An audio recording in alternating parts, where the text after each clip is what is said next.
जो व्यक्ति, जो नेता, जो विचारधारा, जो संगठन लोगों को जोड़ने की बात करता है, कठिन समय में, चुनौतीपूर्ण समय में कड़वा घूंट पीकर भी लोगों को एकत्रित करने का जो काम करता है, उस व्यक्ति को, उस नेतृत्व को, उन विचारों को लोग बहुत लंबे समय तक याद करते हैं।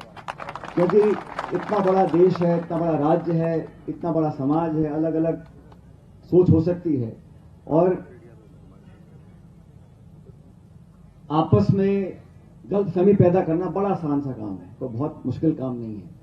लेकिन बातों को समझकर, सोच विचार कर अपनी कार्यप्रणाली में, अपनी बोली में, अपने काम करने के तरीके से अगर हम एक उदाहरण प्रस्तुत करते हैं तो उसका लोग उसको देखकर उसका अनुसरण करते हैं। और जिन जिन लोगों ने गरीबों के लिए, किसानों के लिए संघर्ष किया, लोगों को जोड़ने का काम किया, विचार विरोधी हो सकते हैं, हमारी सोच, हमारे विचार, हमारा काम करने का तरीका अलग हो सकता है और मैं तो कहता हूं चर्चा भी होनी चाहिए, सार्थक हो, आलोचना भी हो तो सार्थक हो। लेकिन जो किसी ने कहा मन से पहले, हमारा लक्ष्य क्या है?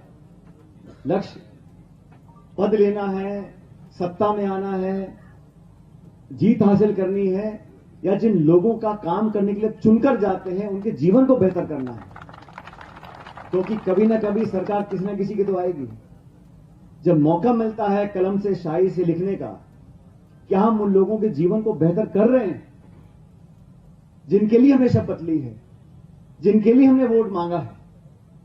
महत्वाकांक्षा कोई गलत बात नहीं है, लेकिन महत्वाकांक्षा किसके लिए? खुद के स्वार्थ की पूर्ति के लिए अगर हम पद पर आसीन हो जाएं और भूल जाए हमारी जड़ें कहां थी, कहां से निकलकर हम आए हैं, किन के लिए हम लड़ाई लड़ रहे हैं, किन की वोट लेकर यहां बैठे हैं, और सिर्फ अपना हित साधने का काम करते रहेंगे, तो मैं नहीं समझता हूं कि उस क्षेत्र की, उस राज्य की, उस समाज की हम भलाई का काम कर रहे हैं।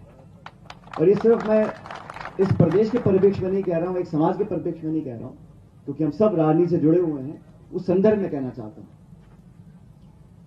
आने वाला समय नौजवानों का है और जो नौजवान, बच्चा बच्ची शिक्षा का आशीर्वाद और वरदान प्राप्त कर लेता है, उसे कोई छीन नहीं सकता।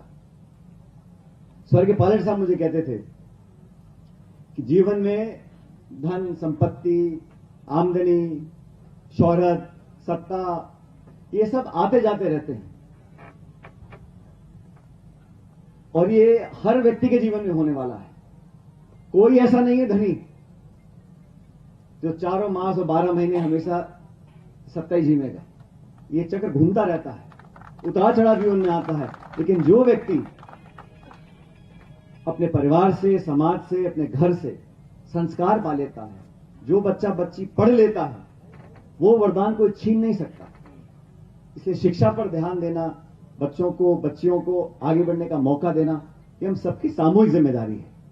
ये कोई एक व्यक्ति, एक नेता, एक विधायक, सांसद, एक सरकार नहीं कर सकती, सबको मिलकर करना पड़ेगा। और सच में मैं अत्यंत खुशी है मुझे कि आज मन से सब लोगों ने मिलकर इस मुहिम को आगे बढ़ाने का काम किया है। अब कृष्णपाल जी को भी जाना है, मैं भी जानता हूं दिल्ली में चुनाव है, आप भी वहां जाके भाषण दोगे, वोट मांगो, मैं भी मांग रहा हूं वोट। अब जो होगा सो होगा, लेकिन हमें जो भी हम काम करें सच्चाई, ईमानदारी से करना चाहिए। और आजकल में मुझे दुख होता है कभी कभी जब राजनीतिक संवाद जो है उसका स्तर इतना गिर गया। अभी मैं कहीं चर्चा कर रहा था 2004 में, साथियों, मैं पहली बार संसद में जब गया तो कृष्णपाल जी, मैं 26 साल का था, लेकिन मैं उस सदन में बैठा तो प्रधानमंत्री तो मनमोहन सिंह जी थे, उस सदन में अटल बिहारी वाजपेयी जी थे जो पूर्व प्रधानमंत्री, देवेगौड़ा जी पूर्व प्रधानमंत्री, चंद्रशेखर जी पूर्व प्रधानमंत्री। तो एक प्रधानमंत्री और 3 पूर्व प्रधानमंत्री उस सदन में बैठे थे 20 साल पहले।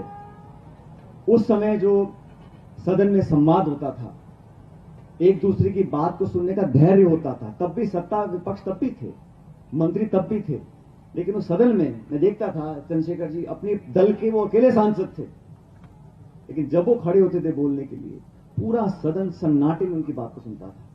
वाजपेयी जी भाजपा के प्रधानमंत्री रहे थे, कभी वो खड़े होकर कुछ बोल देते थे तो पूरी सरकार, पूरे सत्तादल हम लोग जो थे, हम सब उनकी बात को ध्यान से सुनते थे। वो एक आचरण है जो लोकतंत्र की खूबसूरती को दिखलाता है।